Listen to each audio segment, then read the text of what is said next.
જે મિત્ર નિજની પીડા જાણે તે જાણતો નથી, જે જાણે અન્યની પીડા તે કદી ભૂલતો નથી. સવારના પહોરમાં રાજા રામચંદ્ર ધર્માસન ઉપર બિરાજ્યા હતા. વશિષ્ઠ, કશ્યપ વગેરે ઋષિઓ, મંત્રીઓ તથા સભાસદો પોતપોતાના સ્તરે બિરાજેલા હતા. રામે લક્ષ્મણને હુકમ કર્યો, હે લક્ષ્મણ, બહાર કોઈ અરજદાર હોય તો બોલાવો. આ સાંભળી લક્ષ્મણે દરવાજા આગળ જઈને બૂમ મારી. છે કોઈ અરજદાર? પણ કંઈ જવાબ મળ્યો નહીં. રાજનગરમાં સૌ સુખી હતા. પછી કોને ફરિયાદ કરવાની હોય? લક્ષ્મણને પાછા આવીને કહ્યું, કોઈ અરજદાર નથી. રામે થોડી વાર પછી કહ્યું, હે લક્ષ્મણ, બહાર કોઈ અરજદાર હોય તો ફરી તપાસ કરી જુઓ.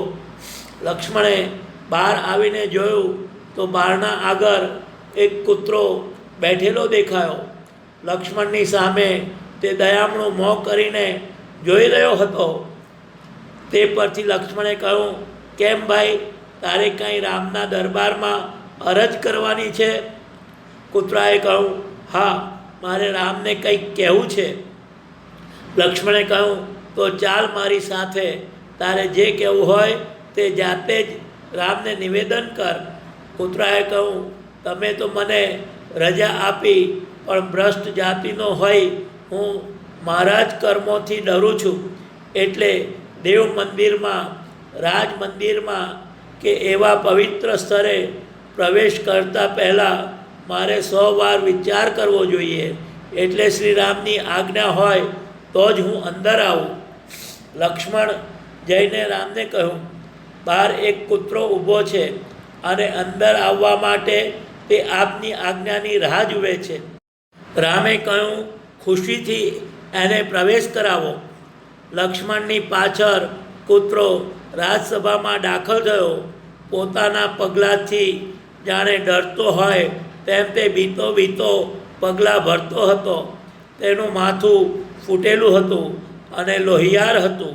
રામે કહ્યું, હે મહાભાગ શ્વાન, તારે જે કહેવાનું હોય તે કહે. મનમાં લગીરે બીક રાખીશ નહીં. કૂતરાએ કહ્યું, હે રામ, સ્વાર્થસિદ્ધ નામે એક બ્રાહ્મણે મને આજે વગર વાંકે માર્યો છે. રામે તરત જ દ્વારપાલને હુકમ કર્યો, જા, સ્વાર્થસિદ્ધને હમણાં બોલાવી લાવો. થોડી વારમાં દ્વારપાલ બ્રાહ્મણને બોલાવી લાવ્યો. રામે બ્રાહ્મણને પૂછ્યું, બોલો વિપ્ર, તમારે આ કૂતરાને શા સારું મારવો પડ્યો? વિપ્રએ કહ્યું, મહારાજ, હું ભિક્ષા માંગવા નીકળ્યો હતો. મોડું થઈ ગયું હતું.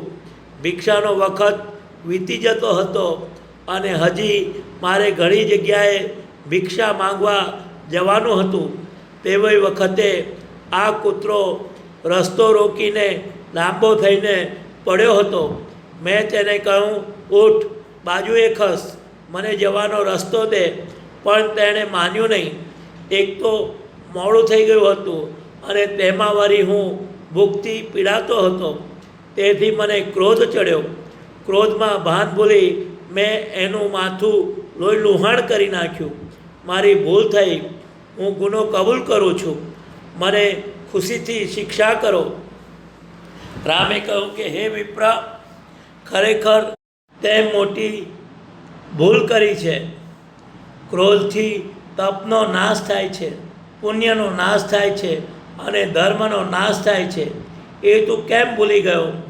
ધારદાર તલવાર કરતાં કે છંછેડાયેલા સાપ કરતાં પણ ક્રોધ ખરાબ છે. એ ક્રોધને વશ થઈ તું વિનય ભૂલ્યો, ધર્મ ભૂલ્યો અને દુષ્કર્મમાં ફસાયો. પછી રામે સભાસદોને કહ્યું, કહો, આ બ્રાહ્મણને શી સજા કરવી?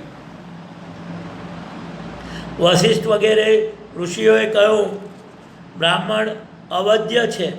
બીજા સભાસદે કહ્યું, વધ સિવાય બીજી સજા કરો. પણ બીજી શી સજા કરવી તે કોઈ સૂચવી શક્યું નહીં.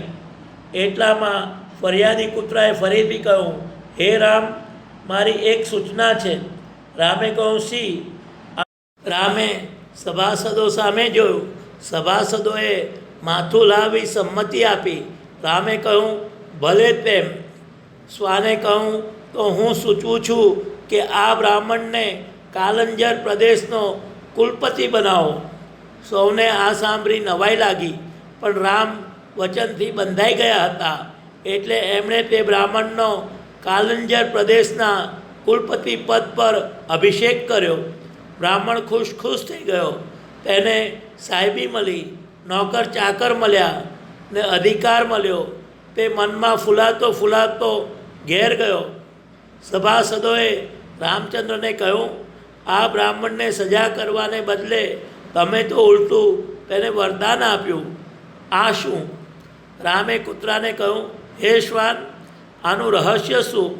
શ્વાને કહ્યું, સાંભળો, એ બ્રાહ્મણને ઉચિત સજા થઈ છે.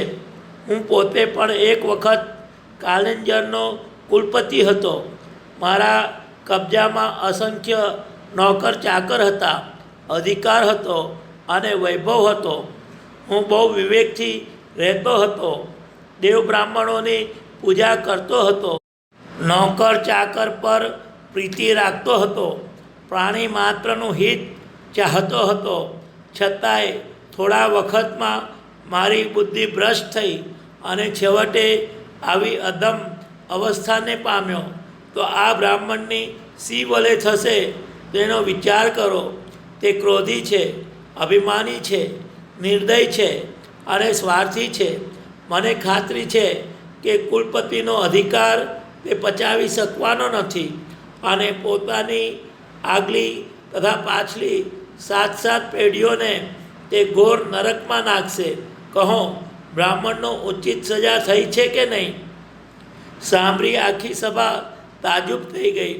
રામે કહ્યું, હે શ્વાન, તું ધર્મને જાણનારો લાગે છે, તો મને પણ ધર્મના 2 વેણ કહેતો જા. શ્વાને માથું નમાવી કહ્યું, હે રામ, તમે પોતે જ ધર્મરૂપ છો, તો તમને હું શું કહું? છતાં તમારી આજ્ઞા છે તો કહું છું કે રાજા ધર્મથી જ શત્રુને વશ કરી શકે છે. દાન, દયા, સત્સંગ અને સરળતા એ જ ધર્મ છે. રાજા પ્રજાનો નાયક છે. પ્રજા સૂઈ રહે છે ત્યારે રાજા જાગે છે. રાજા પ્રજાનો રક્ષક છે. જે રાજા પ્રજાનું રક્ષણ કરતો નથી તેનો નાશ થાય છે. રાજાએ ધર્મથી રાજ્યનું પાલન કરવું અને ધર્મથી જ સર્વ ભયોને દૂર કરવા, એવો રાજા સૌને પૂજ્ય બને છે. રામે શ્વાનને ધન્યવાદ આપી વિદાય કર્યો. રામ રાજ્ય એટલે બ્રાહ્મણોની આપખુદીનું રાજ્ય એવો અર્થ કેટલાક લોકો તરફથી કરવામાં આવે છે, પણ એ અર્થ બિલકુલ અવરો છે. રામ રાજ્ય એટલે પ્રાણી માત્રની સુખ શાંતિનું રાજ્ય. એક કૂતરો પણ ત્યાં શ્રેષ્ઠ ગણાતા બ્રાહ્મણની સામે ફરિયાદ કરી શકે છે. આ તો માત્ર ઉદાહરણ છે, પણ એ ઉદાહરણમાં રહેલો ભાવ અતિ સચોટ છે. માણસનો વધ થાય એ કરતાં તેનું નૈતિક અધઃપતન થાય એ વધારે નિંદા છે, એવું અહીં બતાવ્યું છે. વૈભવ માણસને નૈતિક અધઃપતનને માર્ગે લઈ જાય છે. એ મીઠી જુલાબની ગોરી છે. અણસમજુ માણસ હોંશે તે ખાઈ જાય છે અને પછી પસ્તાય. વૈભવથી લોભાય નહીં અને પોતાની ભાવનાનો અણિશુદ્ધ રાખી શકે એવો તો કોઈ વિરલો હશે. કૂતરા જેવાની પાસેથી રામ ધર્મ ઉપદેશની માગણી કરે છે. એ એમની નમ્રતાને શાનદાર બતાવે છે. ગુરુ દત્તાત્રેયે માછલી, કીડી અને સાપ જેવાને પોતાના ગુરુ ગણેલા. મહાપુરુષોની એ મોટાઈ છે. જ્ઞાન જ્યાંથી મળે ત્યાંથી લેવું. ઉકરડામાં પડેલા રત્નો ઝવેરી કદી તિરસ્કાર નહીં કરે. આપદામ પહતારમ દાતારમ સર્વસંપદામ લોકાભિરામમ શ્રીરામમ ભૂયો ભૂયો નમામ્યહમ.